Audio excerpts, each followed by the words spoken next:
हमारी सेवा करें, हमारी सेवा करें, बड़े होकर के हमारा नाम रोशन करें। लेकिन जब बच्चा गलत रास्ते पर चल निकलता है और माँ बापों को में ठोकर लगने लगती है ना, तो बड़ा दुख होता, बड़ा दुख होता। और इसमें गलती ना कहीं कर हमारी है, हमको स्वीकार करनी पड़ेगी वो गलती।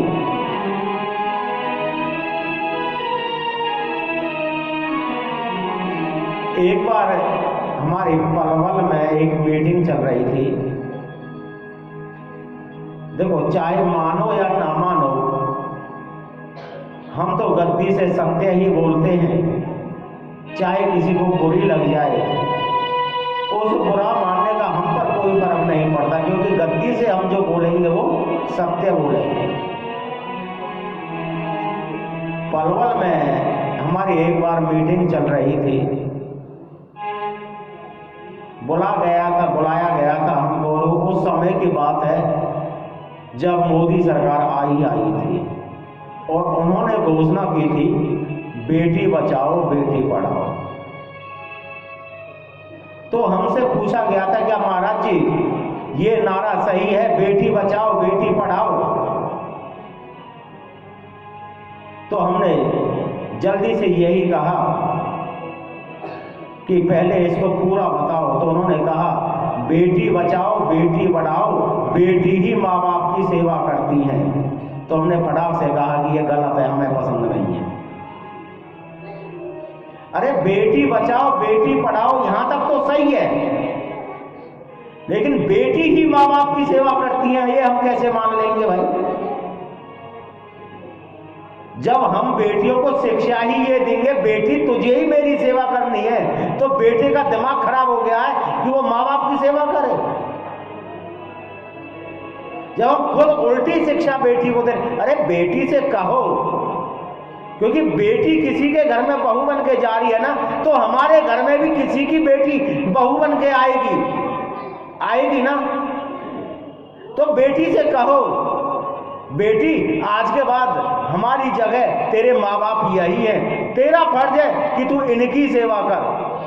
तो क्या जो बेटी हमारे घर में बहू बन के आ रही है वो हमारी सेवा नहीं करेगी? करेगी ना। जब हम खुद उल्टी शिक्षा दे के भेज रहे हैं बेटी को, तो क्या वो सास ससुर की सेवा कर लेगी? गलत रास्ते पर तो अपने बच्चों को हम भेज रहे हैं ना। फिर दूसरी चीज, शिक्षा इतनी बढ़िया कि बेटी रसोई में लग रही है, चून मान रही है, फोन कान पे लग रहा है, हेलो मम्मी कहाँ बनाए हुए आज, काय की सब्जी बनाई है, पापा ने रोटी खा ली। चून मरने में आ नहीं रहे हो है और मैया से बात चल रही है। मैया से बात चल रही है कि घर की बात मैया बताई जा रही है। साहब मम्मी आज तो ऐसे हुई, मैं थोड़ी सी लेट कहा हुई, मेरी सासू ने तो उनते ही शिकायत कर दी। अरे मम्मी तो कहने की क्या जरूरत है भैया? और मम्मी भी इतनी बढ़िया है कि बेटी का ही सुनियो मत, आ जाइयो, हमने तुम्हें नौकरानी ना भेजी, आ जाइयो। अरे तेरे नौकरानी ना भेजी तो क्या अपने घर पे रखने के नहीं है बेटी बनाई? ब्याही मत करती, अपने घर पे ही रख लेती। ये गलत शिक्षा है। ये अगर बेटी को दुख है को तो उस दुख का एक निवारण है, समाज है, किस लिए बनाया है समाज? इसीलिए तो बनाया है कि अगर कोई दुख है, कोई परेशानी है, तो उसको बैठ के हल किया जाए। मेरी मैया और मेरी बहनों, बुरा मत मानना, कड़वी सच्चाई है। आज की डेट में बेटी का घर बिगाड़ने में मां का 90% हाथ है। 90% हाथ मां का है। अगर अपनी बेटी की दुश्मन है ना, तो आज की डेट में वो मां है, क्योंकि बार बार मां ही सलाह देती है उसको। अरे क्या जब तुम शादी करके घर में आई तो क्या जब दूध में नहीं होती थी? क्या जब परिवार नहीं था? आजकल एक तो वैसे ही काम ना, गिने चुने काम रह गए। अरे भैंसन की तो मैं करनी ना, सानी तो मैं करनी ना, 2 रोटी बनाना और एसी में पड़े रहना, और फिर भी कलेश। वो 2 काम भी प्यार से ना हो। उन 2 कामन के ऊपर भी मैया यूं कह दे, बल आ जाइयो बेटी, मैं नौकरानी ना भेजी। समझना चाहिए, और समझना उन सासू माओं को भी चाहिए। उनको बहू बना के ना रखें, उन्हें अपनी बेटी समझ के रखें। अरे सब्जी में नमक ज्यादा तो बेटी के हाथ से भी हो सकता है या नहीं हो सकता? सब्जी में नमक तो तुम्हारे खुद के हाथ से भी ज्यादा हो सकता है, तो बहू को ताना देने की क्या जरूरत है? अरे समझा दो बेटी, नमक ज्यादा है, कल से थोड़ा कम डालो। ताना देने की क्या जरूरत है? बेटी बन के समझाओ ना उसको, क्योंकि वो बेटी है।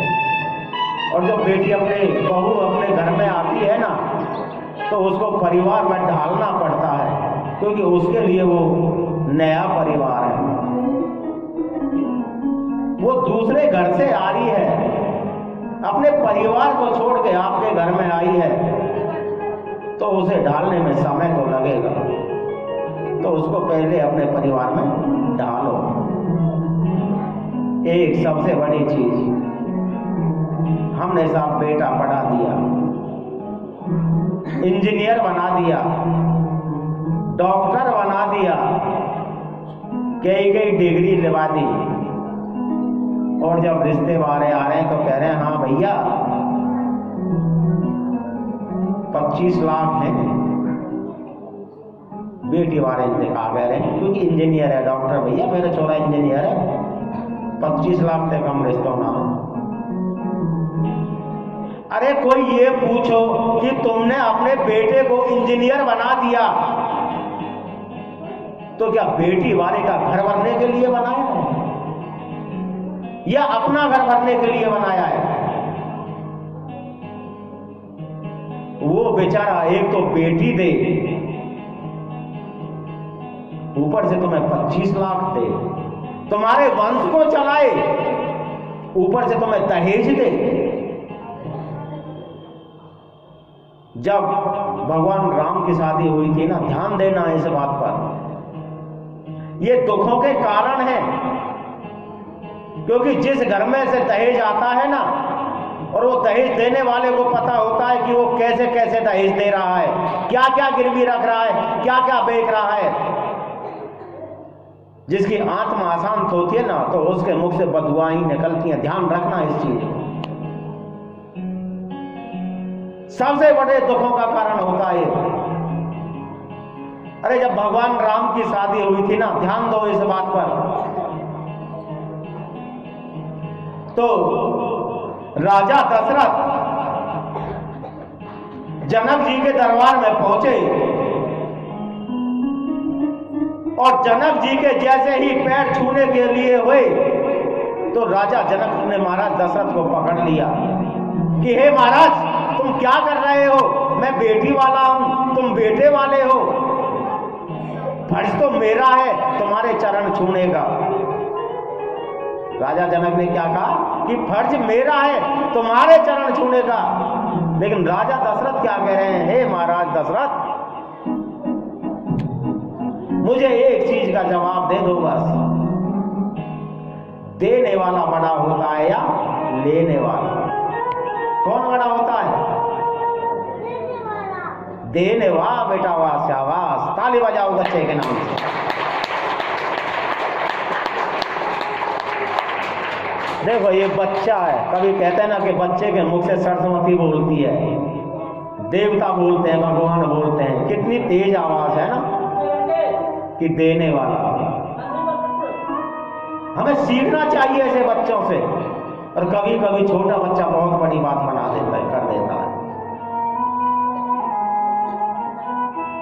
हे महाराज जनक, जब आप कह रहे हो कि देने वाला बड़ा होता है, तो मैंने तो झोली पसार के आपसे लिया है। मैंने तो झोली पसार के आपसे लिया है। हे महाराज जनक, आपने तो दान किया है और मैंने वो दान लिया है, तो बड़े तो आप ही हुए ना, क्योंकि आप दाता हो और मैंने आपसे लिया है। आप देने वाले हो, मैं लेने वाला हूं, तो महाराज जनक पैर छूने का अधिकार तो मेरा ही है। भाई दानी बड़ा होता है ना, होता है ना दानी बड़ा। तो बेटे वाले कब से बड़े हो गए, मुझे ये बताओ भैया। कोई बुरा मत मानना, अगर कोई प्रवचन गलत लग रहे हो तो बुरा मत मानना, लेकिन ये सत्यता तो सत्यता ही रहेगी। शास्त्रों में जो लिखी हुई चीज है वो अटल सत्य है। इसीलिए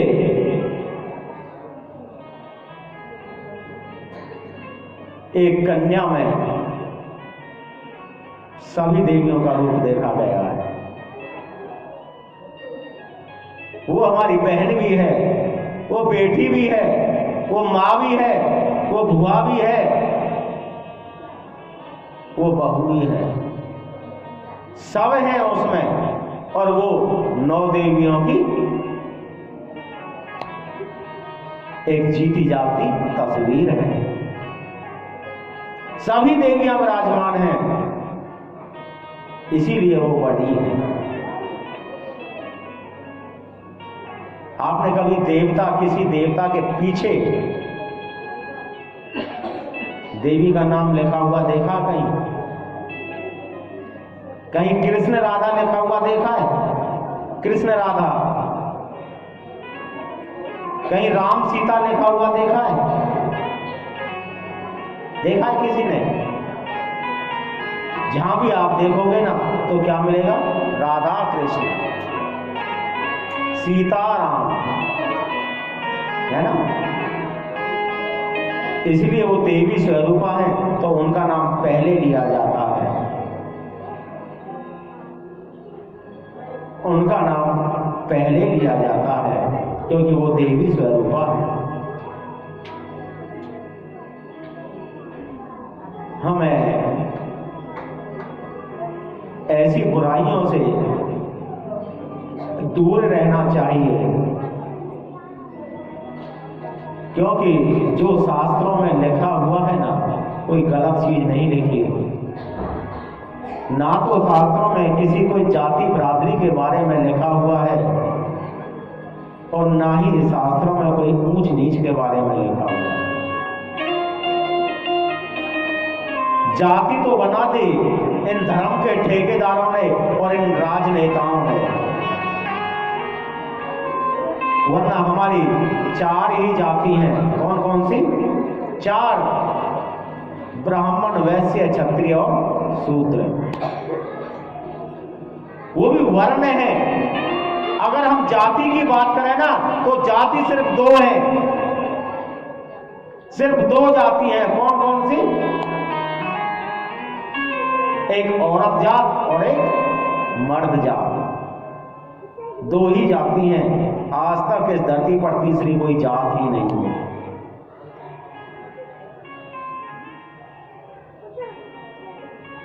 और वर्ण 4 हैं, ब्राह्मण, वैश्य, क्षत्रिय, शूद्र। कोई छुआछात नहीं थी पहले, लेकिन इन धर्म के ठेकेदारों ने और इन राजनेताओं ने पूरा सत्यानाश करके रख दिया, सत्यानाश करके रख दिया हमारे इस भारतवर्ष का। सोने की चिड़िया कहलाने वाला हमारा ये भारतवर्ष आज भूत के बीच में पड़ गया और सदा से ये हिंदू ना ऐसे ही जिया है, फूट में पड़ पड़ गए, वरना तो 50,000 अंग्रेजों की क्या हिम्मत कि हिंदुस्तान पर राज कर जाए। मात्र 50,000 अंग्रेज एक हिंदुस्तान पर राज कर गए। क्यों? कि हमारी और आपकी फूट। ऐसा कौन सा राजा है जिनको उन्हीं के रिश्तेदारों ने ना मरवाया हो?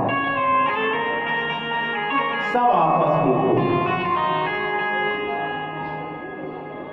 और वहां तो गद्दारी की अब तो इलेक्शन में भी यूं आंकड़ों लगाया जा रहा है कि बामन कौन से मोहल्ले में ज्यादा है, जाट कौन से में ज्यादा है, गुजर कौन से में ज्यादा है। और भाई इनकी वोट ने काटने के नहीं आ तो या खड़ो करो, और इन्होंने लेने के नहीं आ या खड़ो करो। अपनी जाति कितने देखेंगे सब? समाज जाए बाढ़ में, देश जाए भाड़ में।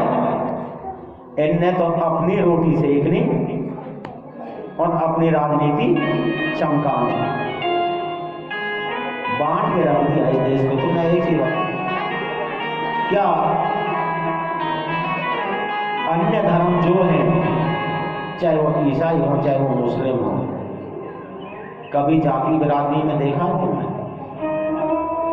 शर्म की बात है, समाचार में भी यूं बताएंगे मुसलमानों की इतनी वोट, ईसाई की इतनी वोट, जाटन की इतनी, बामनन की इतनी, बनियान की इतनी, गुजरन की इतनी, ठाकुरन की इतनी। मतलब हिंदू तो बांट दिए वैसे, और वे सिर्फ मुसलमान मुसलमानी राखें और ईसाई ईसाई राखें। और हम इतने समझदार हैं कि हम उनकी चालबाजी ने जब भी ना समझ रहे।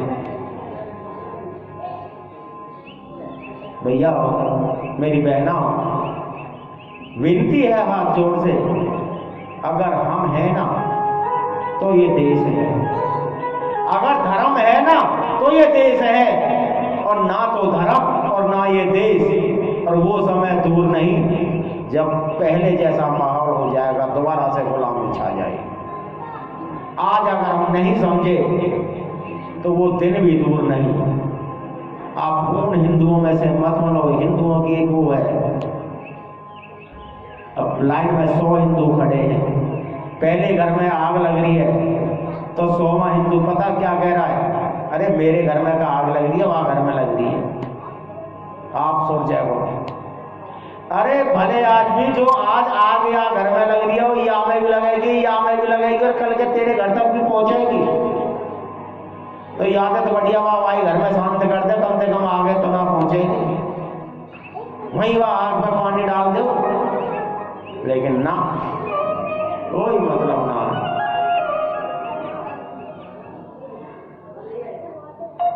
इतना अपने देश का ख्याल रखो। ये हमारी भारत भूमि है, हमारी भारत धरती जो सोने की चिड़िया कहलाती थी, उस सोने की चिड़िया को आप बना के रखो। मैं प्रीत जहाँ की मीत समा, मैं गीत वहाँ की गाता हूँ। भारत का रहने वाला भारत की बात सुनाता हूँ। प्रीत जहाँ की मीत समा, मैं गीत वहाँ की गाता हूँ। भारत का रहने वाला भारत की बात सुनाता हूँ। भारत का रहने वाला भारत की बात सुनाता हूँ। मैं गीत जहाँ की रीत सना।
रहने वाला हूँ, भारत की राज सुनाता हूँ, भारत का रहने वाला हूँ, भारत की बात सुनाता हूँ, भारत का रहने वाला हूँ, भारत की बात सुनाता हूँ।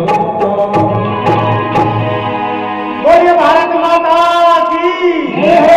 भारत माता की। जय हो। तो कार्तिक जी मैया पार्वती और भोले बाबा के गोदी में बैठे हुए हैं। इधर तारकासुर तीनों देवों की तपस्या करके ब्रह्मा से वरदान ले आया कि हे प्रभु, अगर मैं मरूं तो शिव के पुत्रों के हाथों मरूं। जैसे ही तारकासुर ने वरदान पाया तो ये असुरगण सबसे पहले क्या करते हैं? देवताओं पे आक्रमण सीधा। सबको क्या चाहिए? सबसे पहले इंद्रलोक। तारकासुर ने इंद्रलोक पर आक्रमण कर दिया और इंद्रलोक को जीत लिया। चारों तरफ तारकासुर का भय था। ऋषि मुनि सही ढंग से यज्ञ नहीं कर पा रहे थे।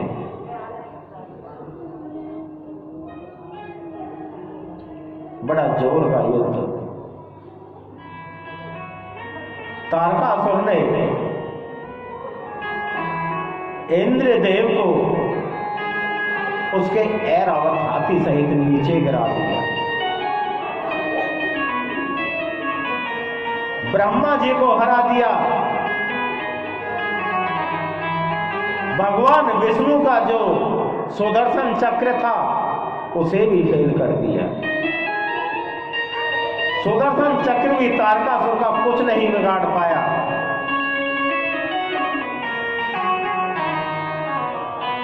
और भोले बाबा का त्रिशूल भी तारकासुर का नहीं बिगाड़ पाया।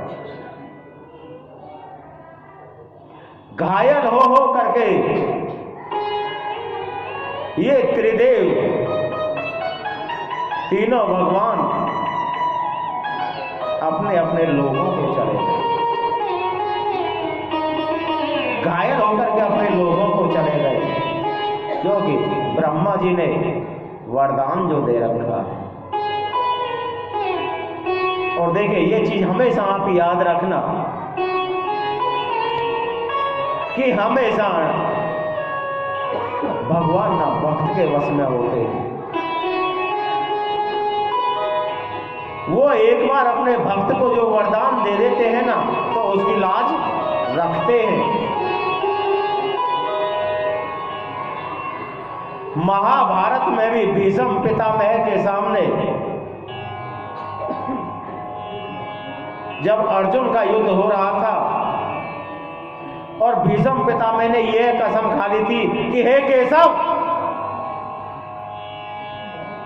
हे द्वारकाधीश, क्या तुम ये समझते हो कि तुम्हारे बिना अस्त्र उठाए तुम इस युद्ध को जीत लोगे? तुम्हारे बिना अस्त्र उठाए, शस्त्र उठाए, क्या ये पांडव इस युद्ध को जीत लोगे? जीत लेंगे। आज भीष्म पितामह, मैं भी प्रतिज्ञा लेता हूं कि इस द्वारकाधीश पर अस्त्र उठवा के रहूंगा। और ठाकुर जी ने क्या प्रतिज्ञा ले रखी थी? क्या ले रखी थी? कि मैं इस युद्ध में ना अस्त्र उठाऊंगा ना शस्त्र उठाऊंगा, सिर्फ अर्जुन का सारथी बनूंगा। यही ले रखी थी ना। और भीष्म पितामह ने प्रतिज्ञा ले ली कि मैं कृष्ण पर अस्त्र शस्त्र उठवाऊंगा। अर्जुन में भीष्म पितामह भयंकर युद्ध चल रहा था। अर्जुन की पताका तोड़ दी, धनुष नष्ट कर दिए और अर्जुन बोला, हे केशव, क्या मुझे मरवाई दोगे? ठाकुर जी के और तो कुछ हाथ पड़ा नहीं, नीचे एक रथ का पहिया हाथ पड़ा और उसे एक हाथ से उठा लिया। और भीष्म पितामह बोले, हे केशव, यही तो मैं चाहता था। केशव, यही तो मैं चाहता था। और भीष्म पिता मैंने अपने अस्त्र शस्त्र नीचे धर दिए। धरती माता कांपती हुई आई।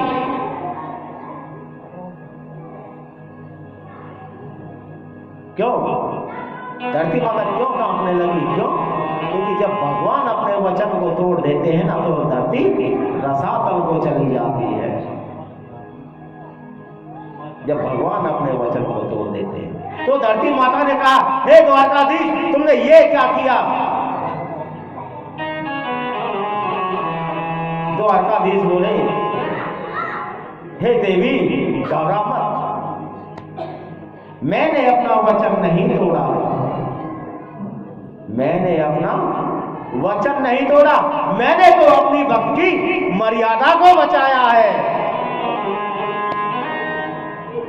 मैंने अपना वचन नहीं तोड़ा, मैंने अपने भक्त की लाज रखी है। प्रेम के पाले पड़ते प्रभु को नियम बदलते देखा, अपना मान भले टल जाए पर भक्त का मान न टलते देखा।